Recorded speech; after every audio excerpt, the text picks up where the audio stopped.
We will, for 3AW, we'll head to Footy Nightline with Rex Harney just a moment. But quickly, a summary from Glenn Jakovich and Luke McFarlane. Well, Essendon came to play from the oust. Their intent, their aggressiveness at the contest was first class. They set it up really well. Smart football.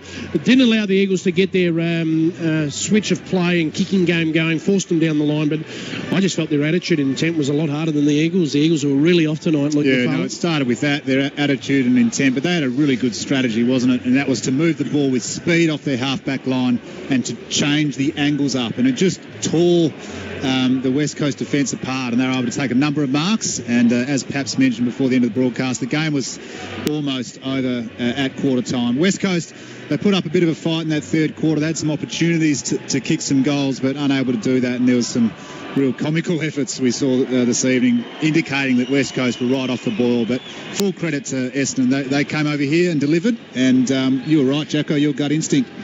Yeah, it's a big win for them, and they've come off a bye and fresh. And West Coast, a 6-day break. They got sore bodies. They look sore out there. The Bombers keep their hunt for a final spot alive. A big victory tonight, 12-8-80 to the Eagles, 6-16-52 as our listeners via 3AW and now go to Footy Nightline with Rex Hunt.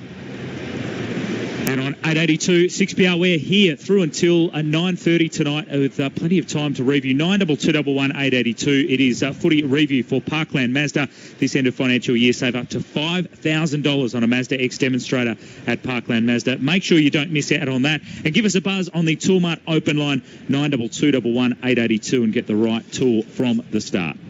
Glenn Jakovich, no Darling, no Kennedy out there tonight. The West Coast forward line really faltering. We know how inaccurate they were. Yeah, and one goal to half-time, and it came from their ruckman. And we were asking the question before we went on air, Luke and ourselves amongst our commentary team, where the goals were going to come from.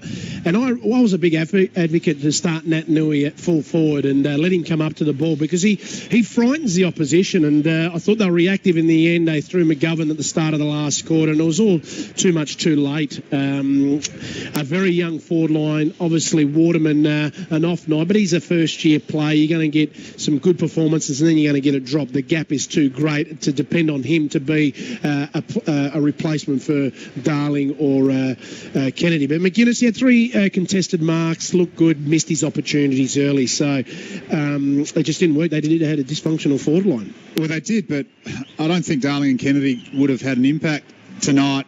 Certainly not in the first quarter, because they were getting belted around the contest. They were getting smashed in the clearances. The footy wasn't going in anywhere near what it was going in for Essendon. So despite Darling and Kennedy being there, they wouldn't have been able to stop that first quarter blitz that we saw from Essendon. They may have had an impact a bit later in the game, but in terms of that effort, intent, that attitude, clearly Essendon came here to play. They had an edge, they had a hook, whatever that was, and they came and delivered. So full credit to them. The Bombers cheer squad making a fair bit of noise. There's quite a lot of Essendon fans here, and they've certainly stuck around. They're waving the scarves in the air as Kevin Sheedy started that tradition so many years ago. But the Bombers fans certainly enjoying it here. We want to hear from West Coast Eagles supporters and Bombers supporters if they want to get involved on 9221 882. Where did it go wrong or right for you tonight on the Toolmart open line? Get the right tool from the start. We'll get an update from Russia as well. Almost half-time, I think, over there. Denmark 1, Australia 1. So the Aussies, the Socceroos on the back foot very early in that one. But getting news filtered down the line that there was a penalty converted by the Aussies to bring them back level at half-time. That's their second one. 2 goals have come from penalties, one against France and one against Denmark. So under pressure, they are cool in a crisis. Let's hope the Aussies can get up and win. What does this loss mean for the Eagles? They lost to Sydney round 1. They win 10 in a row. They lose to Sydney again. They'll be really disappointed with the effort and the performance tonight. Yeah, it was a chance to consolidate back in the top 2. They slipped to third before the weekend's out, so percentage is really taking a hammering. It's a wake-up call. There's no doubting that. But to me, Adam, they looked lethargic, second to the ball, 6-day break.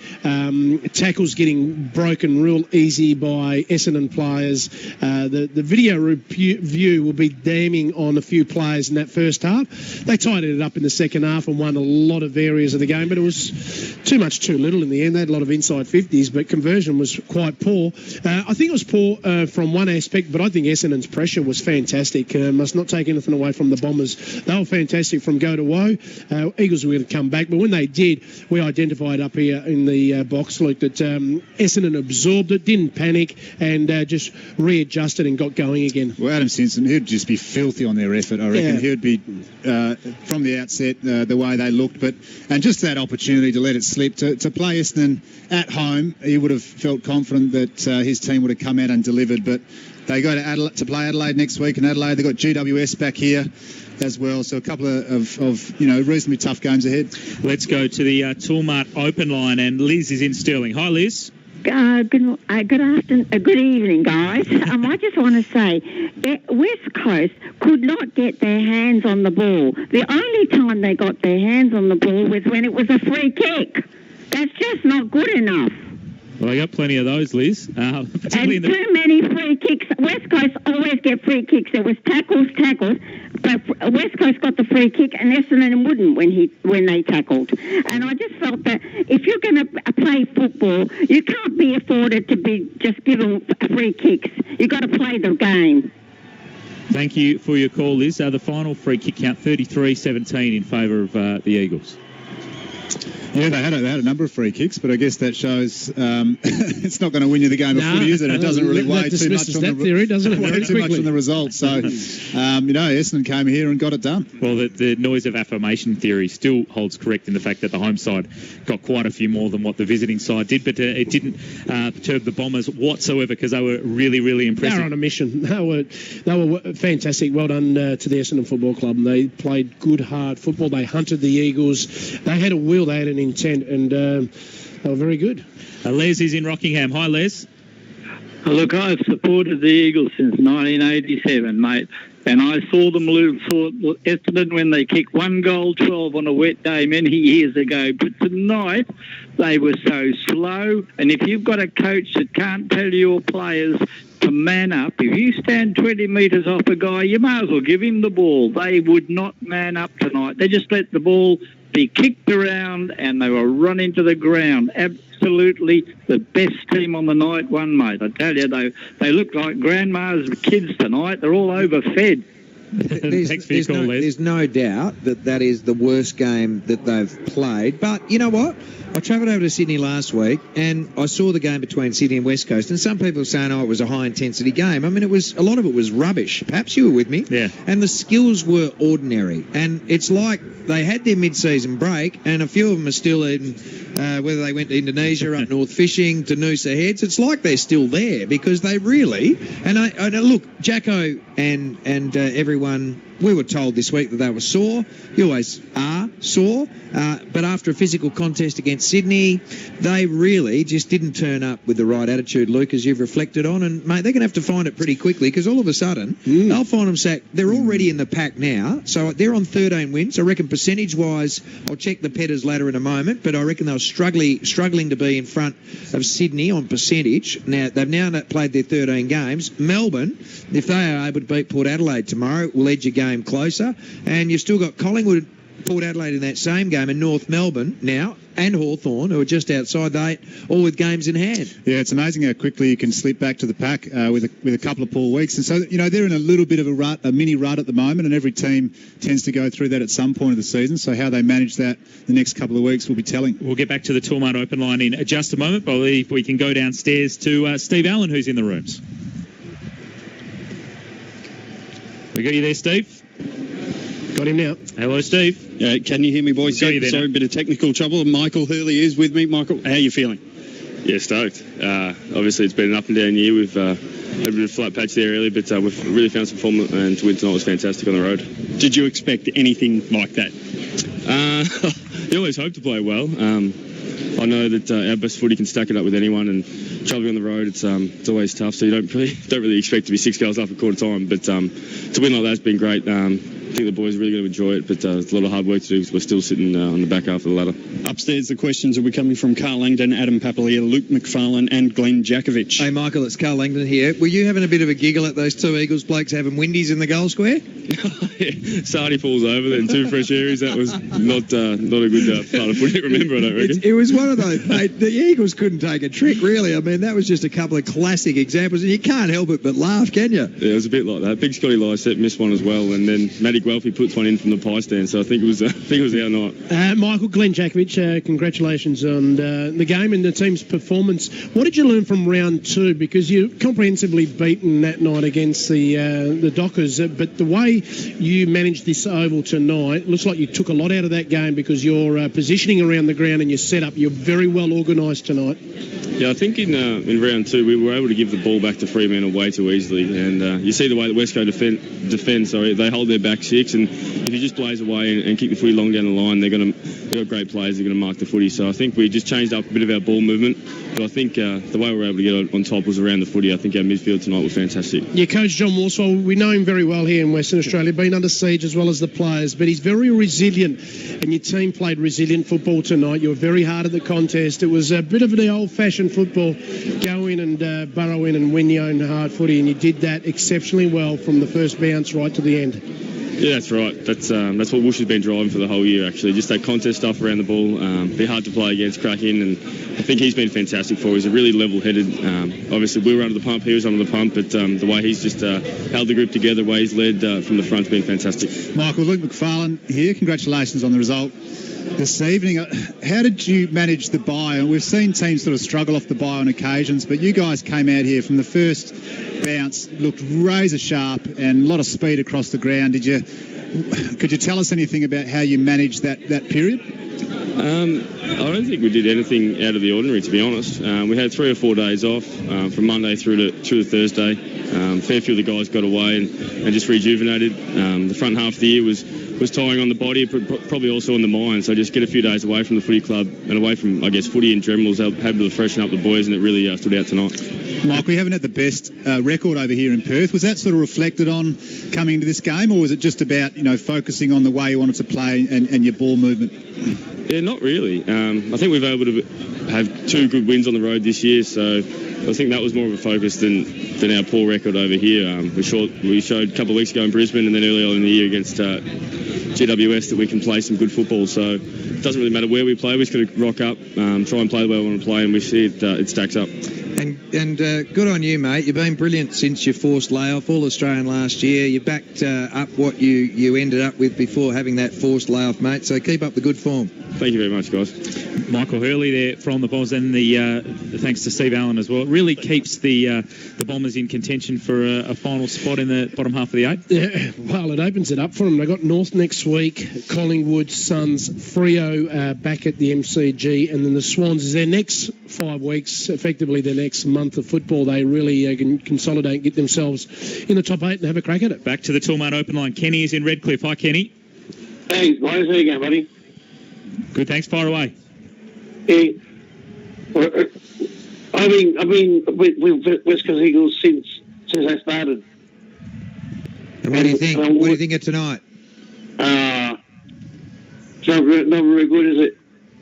No, they're pretty average tonight, Kenny. And I think, look, there's a lot of things that I keep on chuckling. But when I look back at their night, there was not one bounce of the footy generally in the moments that they had to score that went their way. There was some poor kicking on goal, and let's face it, like a guy like McInnes who gets an opportunity has 3 shots and misses all of them. Yeah. And so, these are the reasons why you're not in the team. If you can't take your opportunity, you don't deserve to be in the team. So, unfortunately, there's probably 2 or 3 blokes out there right now that are playing, and they, in my view, shouldn't really be getting an opportunity. And I just hope that Adam Simpson doesn't hold back, that he sends a message and goes back to, Venables will run around this week in the waffle. Let's hope he gets a kick. I think they've got to go back to Petruccelli. He's got natural leg speed. I reckon I saw enough from him to see that he's got a future. I'd just like to see him turn the wheel and challenge a few of these blokes that are out of form. Well, we'll get down into the Eagles' rooms shortly. They're being held in quite a lengthy meeting, so we'll hopefully chat to one of their players very, very soon. Join in on the Toolmart Open line, 9221 882. When we come back, we'll head across across to Russia and get an update there.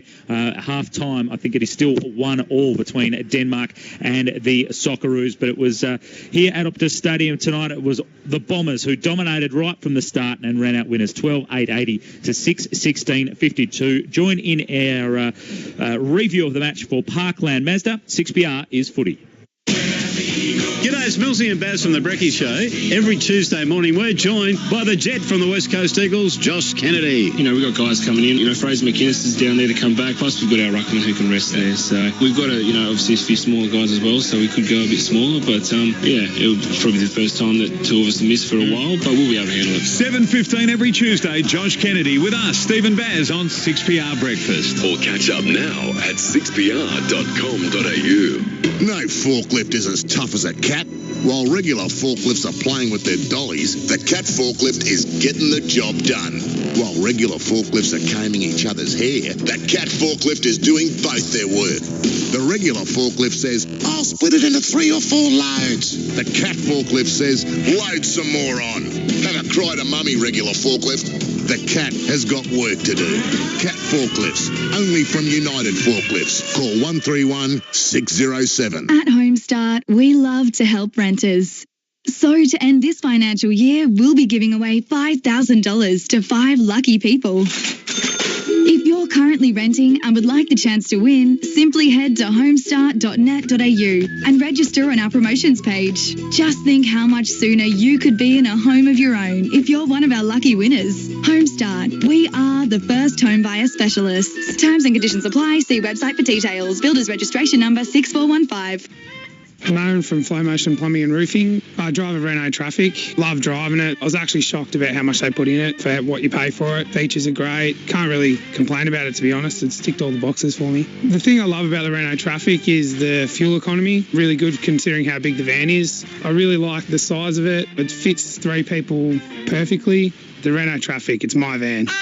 Renault end of financial year on now. Renault Traffic demo models from $31,990 drive away. You can always grab a $5 lunch deal at Macca's. Right now, pick up a delicious McOz burger with small fries and a small Coke. All for just $5. A little goes a long way at Macca's. Available 10:30am to 2pm for a limited time. Excludes McDelivery. The truth is, being with AGL is about more than your gas plan. It's about being with a company that started a fund to put up to $3 billion into renewable energy to help change Australia's energy future for the better. It's about supporting the things you support through our partnership of the West Coast Eagles and looking out for the people who look out for us, providing funding and equipment to surf life-saving WA. At AGL, we're here for WA, and that means a whole lot more than just your gas. This is a robbery, ladies and gentlemen. Everybody on the ground. Do we have to? What? The carpet's filthy. Well, get on the floorboards then. Looks like they haven't been polished in ages. What about the concrete? It's too rough. This bank should have gone to Kennard's Hire. What? Yeah, Kennard's has concrete grinders, vacuums, sanders, shampooers, polishers and more. They've got something for every floor. Okay, everyone just stand. Kennard's make your job easy. The Carlisle Hotel presents the Footy Panel Show Thursday, June 21 with Glenn Jakovich, Paul Hazelby, Carl Langdon, Mark Reddings and special guest Jack Darling. $10 per person includes an 8-inch pizza, a pint and an Arvo footy talk. Get your tickets from the Carlisle Hotel Bar. Hi folks, Neil Crompton here. Is your car trying to tell you something? Creaks, groans, thuds, knocks, squeals, shudders and vibrations are common warning signs that something is wrong with your critical brakes, steering and suspension systems. If your car is telling you something, don't wait. Book a Petters brakes, steering and suspension check for just $28. Visit petters.com.au. No bull. The 2018 Toyota AFL Premiership season. Thanks to Yes Loans. They say yes more often. And Metal West Recycling. The scrap metal specialists. 6PR is football. It's Welpy now outside the 50, the Bombers. Awkward ball back to the square. The bounce is crucial, and it goes the Bombers' way. Jetta gave it a shoey. Nice, neat little work in confined space. Beautiful. And then he sends one home. Is it a goal? I think it might be.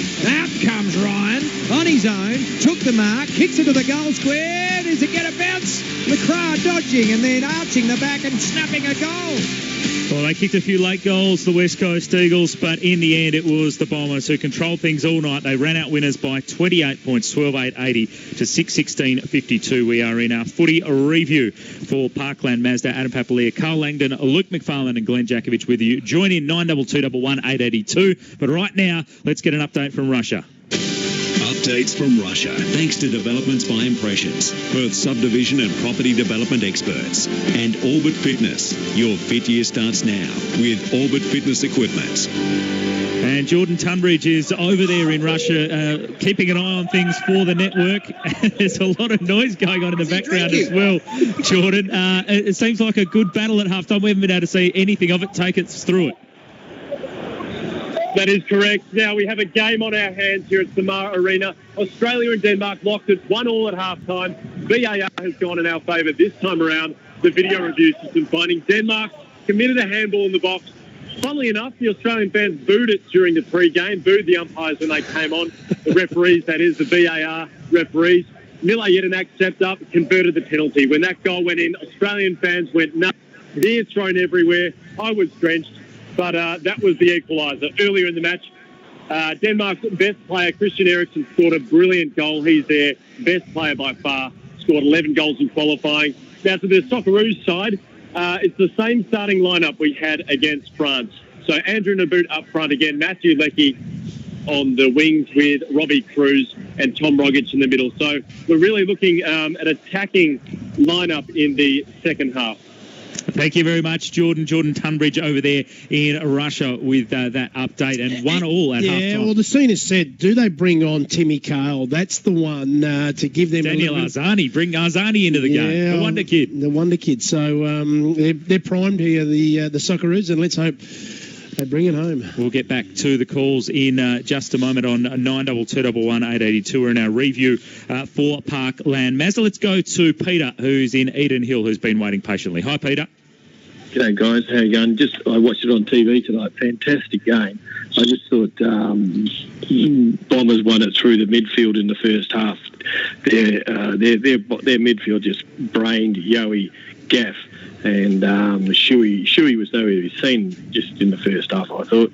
And off the half-back, Saad just did an amazing job and bringing up. Wasn't it amazing to see an open game of footy for a change? How good was that? And it was a low score, so these rule changes they're wanting to bring in, take them underway for another 12 months as far as I'm concerned. But what you saw tonight was a free-flowing game, and the game was open. And I just loved what I saw. I only saw it on the TV, but I just loved it, mate. Just like to hear your comments on that. Yeah, Pete, good call about the Essendon's midfield and Saad off the half-back line. I thought Zach Merritt really was a bit of a general down there. Saad really with his pace and breaks down the lines. But when you need the clever and smart kicks off half-back and penetrating through the corridor, I thought Zach Merritt was really exceptional. And I felt that Adam Simpson just didn't pay him any attention off the half-back line. Their speed, the rebound, they needed they played a +1 from the word go. Essendon, and the Eagles were reactive to it. They didn't put something in to counteract it. Thank you very much for your call, Peter, there on the Toolmart open line, 9221 882. While we've got a moment, let's get to the Tony Barlow menswear votes. I reckon it's a little bit tough for you tonight. Luke McFarlane and Glenn Jakovich. Tony Barlow menswear, of course, now open at Whitford's, Carousel and Morley Galleria. And there's a $5,000 wardrobe up for grabs for the overall winner. And we vote 5, 4, 3, 2, 1 in all WA team matches. I'm just wondering, I'm looking over, he's covering it, but I don't know if Scott Lycett, he might get a vote or something. I wasn't able to squeeze him in, Jacko. I know you've been facetious there, but Peter, our last caller, he was spot on. The midfield got absolutely belted in that first half, and they managed to get some numbers back in the second half and look a little bit respectable, but the damage was done. But in terms of the votes this evening, I went with Redden for 1 vote. Jack Redden, 26 disposals, 4 clearances, 3 inside 50s. He gets the 1 vote. Nick Nat Newey, 2 votes, ended up with 34 hit-outs, had a big battle with Tom Bell-Chambers, kicked a goal, 3 tackles. I thought he tried really hard in a losing side. 3 votes to Elliot Yeo.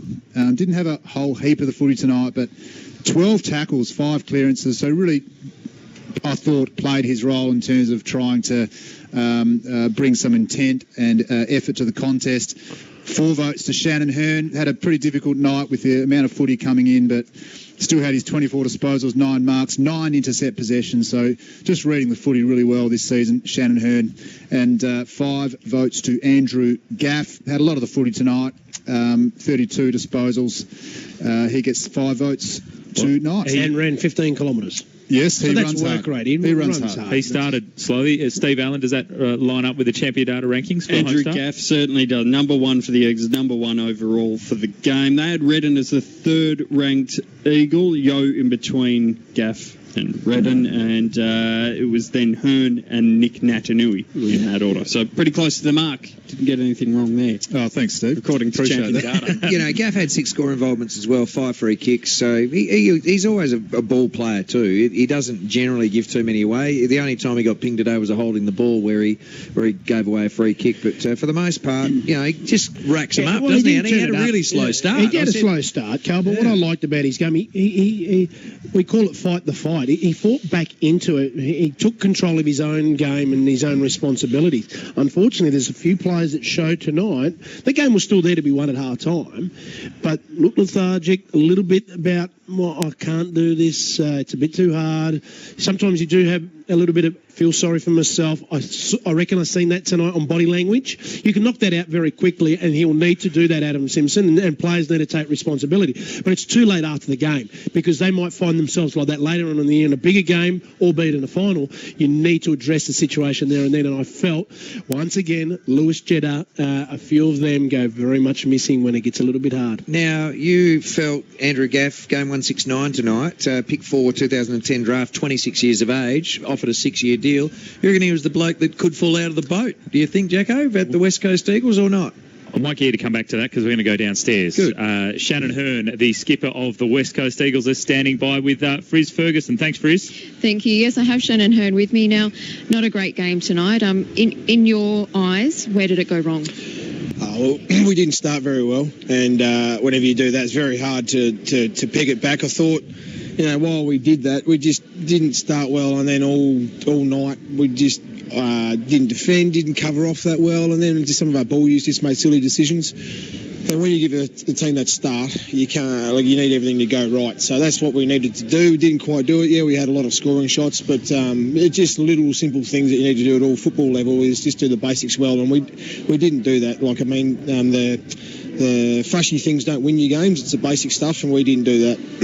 Simo had a fair bit to say after the game. He had a fair bit to say from the bench as well in the second quarter. Can you sum up what he said to you guys after the game now? Look, it's more about, you know, there's two sides of the coin. So we understand it's poor the way we went today and a little bit of last week. We understand it's a long year as well. So we think the way we're playing is the right style. But if you don't adapt yourself, if you don't fully buy in and fully commit, then that's what happens. So that's what we spoke about, just making sure that everything we're doing well and making sure we're playing team footy. So I think earlier in the year we played great team footy. We don't want things to sneak in about it's about me, it's I need to do this. It's about great team football, and it's probably just wavered a bit. I'll send you upstairs to Adam Papalia, Glenn Jakovich and Luke McFarlane. Hey, Bunga, it's Carl. Now, did you have a chuckle yourself when Scotty Lycett missed that one on the goal square? I'll probably have a better laugh about it later on. We're going to lighten up Probably the wasn't moment. very funny at the time. And then Cripsy has one as well. Mate, it was one of those nights. Blokes were kicking into the man on the mark. You're talking about the basics. You blokes were horrid. Yeah, that's what that's what a little bit was. I mean, even I think I was at in the last quarter, like that first goal. I mean, just that bounce, and sometimes that happens in football, but you don't want to rely on that. I mean, you want to make sure that everything you do is the right stuff, and you don't want to rely on luck. Shannon, Glenn Jakovich, thanks for giving your time. I know it's tough, and you expected to win. You've dominated this season and this ground in particular. I know you won't say it's an excuse, but you guys looked sore and heavy and slow tonight. 6-day break. How are you feeling? I feel, well, all football years and seasons, the longer it goes, the more you just get probably a bit more durable, and you're not as fresh, but that's every other team in the competition. We're probably just... You were off tonight, weren't you? Yeah, I think so, for sure. And you just got to look at whether, I really do think the way training is set up and our fitness coach is great. It's just... the thing that's been really good this year and even late last year was I think blokes it's not that you so much have a feel, and you got all the GPS data and all those things that come with football these days. But I think the feel's pretty good when sometimes you need a bit of lighten up. But look, it's just you can't lighten off in football. I mean, even if you have a lighter session, you need to make sure that you still apply yourself to the best of your abilities. And even if you only have 10 kicks instead of 20, well, make sure you do them to your best of your ability. So. We just need to make sure players keep looking after themselves and just don't keep floating through, and it does turn. Shannon, Luke McFarlane here. Adam Simpson had to come and coach from the bench a bit tonight. What was some of his messaging at quarter time, half time? I guess it makes it difficult when the effort and intensity isn't there to sort of talk about your structures and your ball movement. Yeah, that's right. That's the general basic stuff with any football, country footy, AFL footy. If you're not getting it done like when I say in and around the ball, that's everywhere over the ground. It's very hard to do some structural stuff or not so much tricks, but to manipulate the game. You just need to make sure that you're winning the ball, giving the easy option, and using the ball, get it going forward. And it didn't really do that. We thought that they broke the lines pretty well, especially in their back half outside 50, and then you just try and play catch-up footy and cover off, and it's a bit hard. Shannon, Adam Papalia, what was the strategy heading into tonight in terms of the forward line without Jack Darling and Josh Kennedy there, and how tough was it without them? Oh, well, they're two great players, and any team you have at any league, if you can have a couple of key forwards to kick to, it's always fantastic. So we miss those two players, but Scott Lysop for periods, Fraser McGuinness, Jakey Waterman. So you just need to make sure that they still compete, get the ball to ground, and then we got a couple of blokes up there that crumb the ball really well. Lecco, Cripsey, Ryan, and Rioli. So it just didn't quite work. I think we had more inside 50s, just didn't use the ball that well, and then just out it comes. So we just need to keep working on that. Well, they're not going to be there for the next couple of weeks, so you've got to readjust very quickly, don't you, Shannon, and find your avenues to go more efficiently, because the opposition will be watching that game, dissecting it, and in particular the Adelaide Crows. For sure, they definitely will be, Jacko, and that's the thing that really good teams do is, yes, you have a couple of good players that help you play, but it's more about the style of footy you want to do as a team. Doesn't matter who's there. So we'll keep looking at it a little bit. Jamie Graham, up the forward line coach, will be teaching the game well, as is Simo. We just need to keep making sure we work together. Football's easy when it's on your terms. Everyone looks like a superstar, and when things don't go your way, that's when you get tested and need to make sure that you're still working hard, and then it's about your character. Thanks very much for your time, Shannon. Appreciate you chatting to us. Thanks. Shannon Hearn there, the West Coast Eagle skipper, as we go from one Eagle skipper to another one, a former one. John Worsfold, his press conference is underway. Majority of probably his first 25 games as a forward, and this year he's now strung, I think, 6 games in a row through the midfield, and his confidence and belief is growing all the time. So he's another one of those young midfielders I was talking about. Guelphy, McGrath and Langford are really playing their role and helping Myers and Merritt and Heppel. Thanks, guys. That wasn't very long at all. I don't think it only just got underway. I think John Worsfold was a bit surprised at how quickly that one finished. I think it was only a couple of questions. I think maybe all the print journos are on a tight deadline for tomorrow. Well, everything went right for them tonight. There's nothing to really talk about. Well, they're getting to the soccer. Yeah, maybe that's true as well. We think it's still 1-1 over there in Russia. Back to the Toolmart Open line. Muzzer's in Beckenham. Hi, Muzzer. Yeah, how you going, boys? How you going? Sorry about that. Look, I think tonight, the first quarter, they were disgraceful, deplorable, abysmal. Essendon were the winners all over the ground, and they let Dice never get out in the wing quite a bit by himself and just didn't man up enough and just didn't turn up at all. The Eagles, I think they should be taught a mental lesson by the coach, and probably that coach in some areas as well, which wasn't good enough. Yeah, he's spot on, Muzzer. It certainly wasn't good enough. Look, they had their opportunities in that third quarter to get back into the game. They came to life a bit. They were able to get a number of re-entries, but yeah, inaccuracy was reared its head again. They were inaccurate last week against Sydney, but if they kicked a couple of those goals, Carl, in that third quarter, they could have, at least connected with the boot would have been nice. Well, every time we think about it, like even there, you just can't help but chuckle, and it is funny. It was funny. It's going to be funny to us, but it was just one of those horrid nights. But I can tell you now, Adam, if he had it connected, he would have put a hole in the roof. That's how much he wound up. It was the biggest windy I've ever seen. Would have ended up in the river and then into the ground, you would think. Let's get a sports wrap with Jimmy Williams. We'll hear from Adam Simpson shortly. Thanks to St Ives. Enjoy retirement living at St Ives Careen, Perth's premium retirement village. Save up to $85,000 on selected luxury apartments. Evening again to you, Jimmy Williams. Thanks very much, Adam Papalia. Play is underway in Russia for the World Cup match between Australia and Denmark, and it was Denmark who scored first in the 7th minute through Christian Eriksen, but the Aussies responded with a spot kick by Mile Jedinak, finding the back of the net to make it 1-1 at half-time. Currently, it is 1-1. We've played about 60 minutes. In fact, we've played 60 minutes exactly, so half an hour to go for Australia to get a result in that one. Polarising tennis star Nick Kyrgios is on court at the Queen's Club Championship playing Britain's Kyle Edmund. The match is on serve at 2-1. Earlier, Daria Gavrilova suffered a loss to Czech Petra Kvitova in the Birmingham tournament, going down 2-6, 2-6. And Daniel Ricciardo could become one of the highest paid Formula One drivers if he accepts a reported monster deal from McLaren, believed to be worth $20 million a year. Not a bad payday, boys. Nicely done, Jimmy Williams there. Get a penthouse than the one he's already got. For St Ives, a sports wrap there. Now, going very well. I got a message from a football manager saying that the West Coast Eagles have informed us that the 6-year offer was rubbish and the guy who wrote it had made it up. What are you talking about? Yeah, Andrew Gaff. Yeah. Andrew Gaff. Well, Carl asked me the question today at the lunchtime program at the Carlisle Hotel that there's a reported offer, a 6-year deal to Andrew Gaff. And I just said I felt that the club has never done a 6-year deal, I don't think. I'm pretty sure they haven't. And it was for some big money.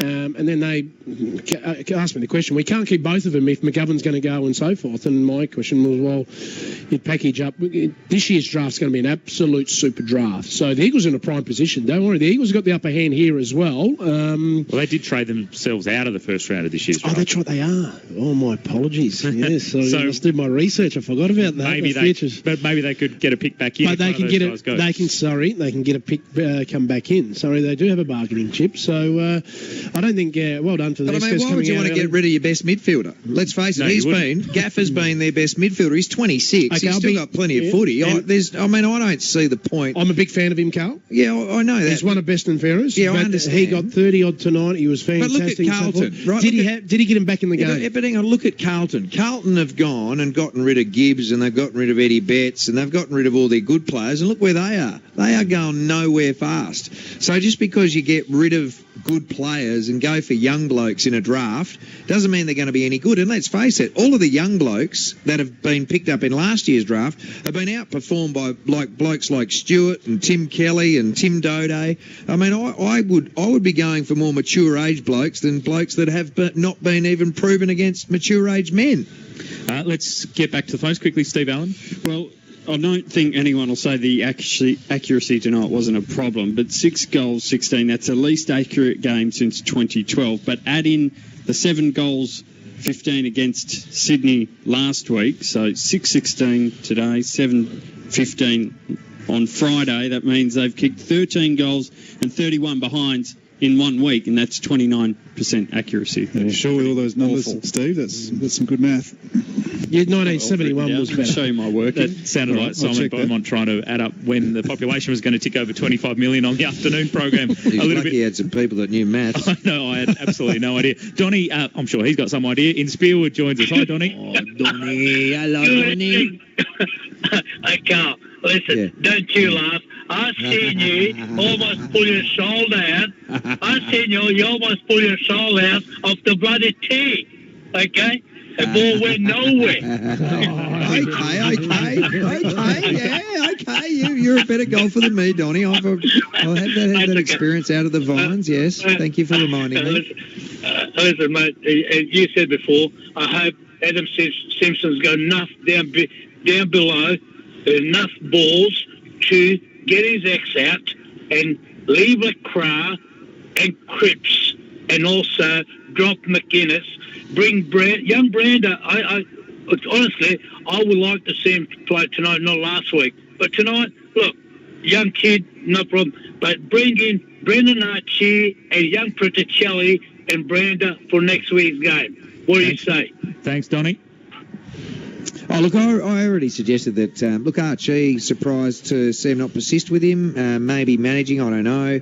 Certainly Petruccelli I would bring back. And look, Brander, he was pretty ordinary last week. I don't think that you could have let him go back into the game because he just didn't perform. And if you give blokes opportunity, they've got to perform. Now, we've seen a few guys again tonight, like McInnes, not play well, so they've got to keep on challenging players to get better, and when you get your opportunity, you've got to take it. It would have been tough in that forward line, though, Carl, and particularly in the first half when the quality of the ball really all night hasn't been great. So the guys that were playing up in that front half would have had a tough night anyway. They should have made the most of their opportunities when they had them, but there wasn't the same quality that Essendon were receiving at the other end. Get Adam Simpson's press conference in just a moment. Alan is in Canning Vale. Hi, Alan.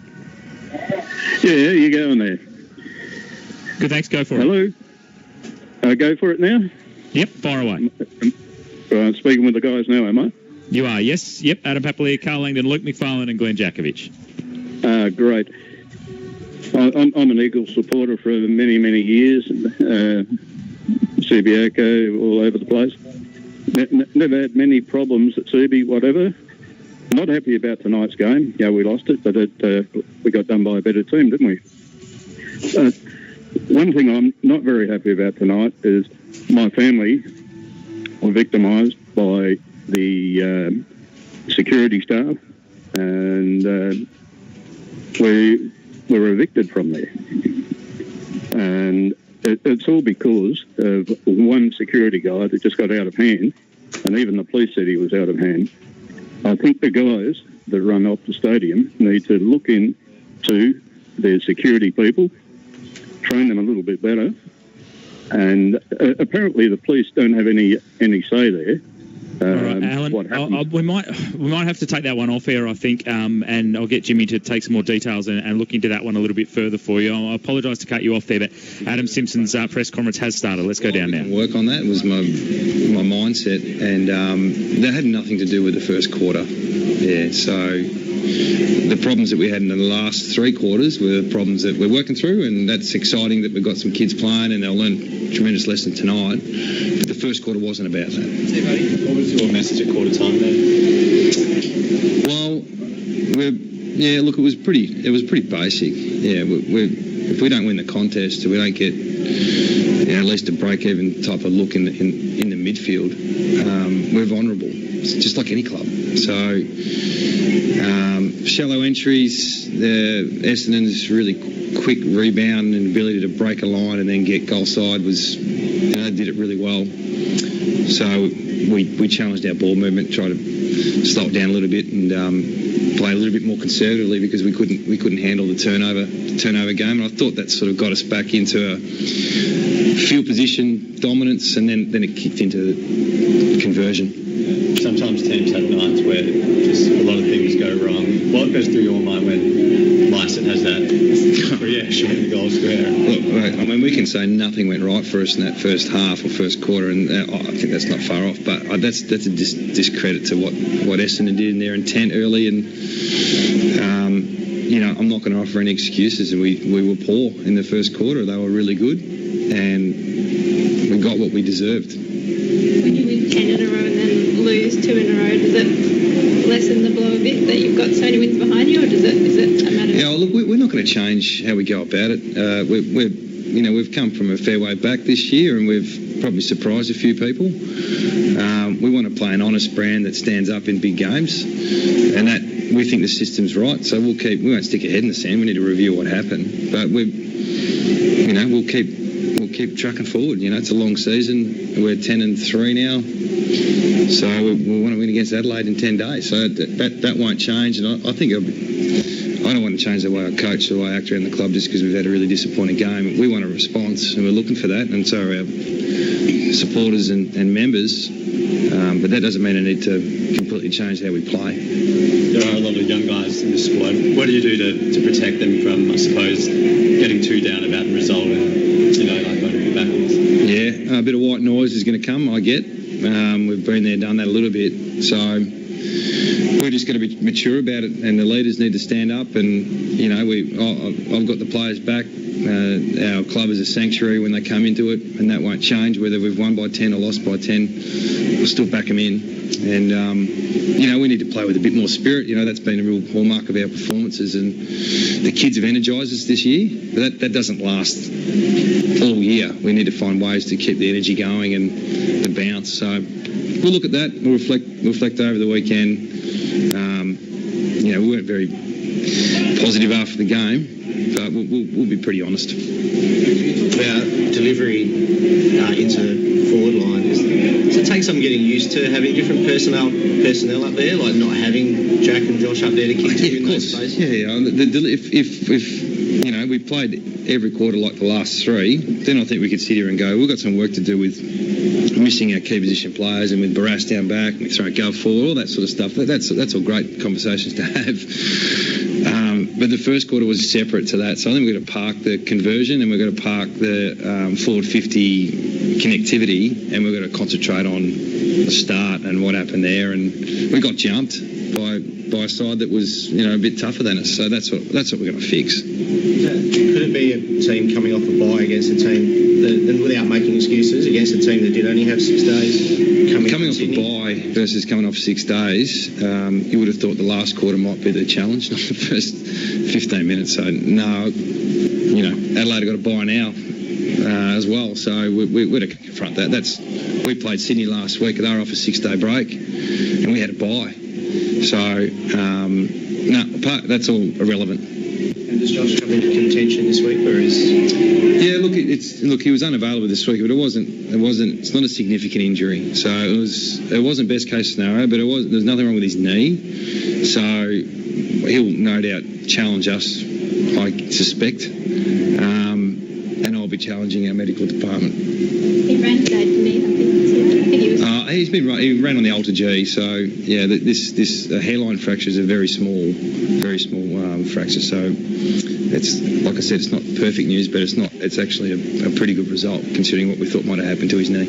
Otherwise tonight, did you come out okay injury-wise? Yeah, I haven't heard too much. No complaints in the rooms this week about injuries. No one looks like they're putting their hand up saying they're too sore. What do you think of Fraser's game tonight? He could have kicked 3 or 4. Fraser McGuinness. Yeah, I'm trying to.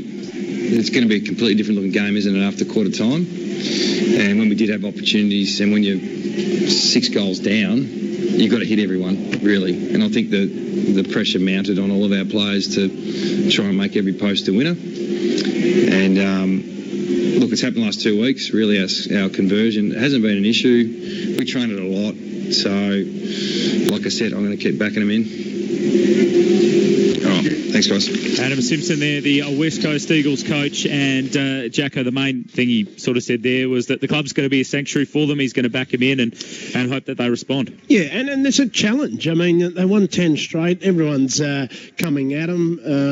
It's a long season. It's a tough season. We've all gone through when you think you're going well and you hit a roadblock and you really get done over. And they'll lick their wounds, but they need to bounce back next week against Adelaide and an oval that they play well at.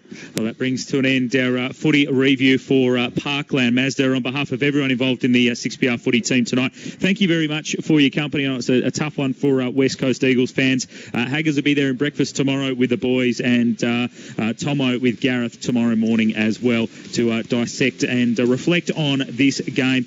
Chris Ilsley will be in the studio after 10 o'clock. We will go to InvestSmart on the other side of this break, but it was a disappointing night for the West Coast Eagles, and it was the Bombers in the end running out winners 12-8-80 to 6-16-52 by 28 points. 6PR is football.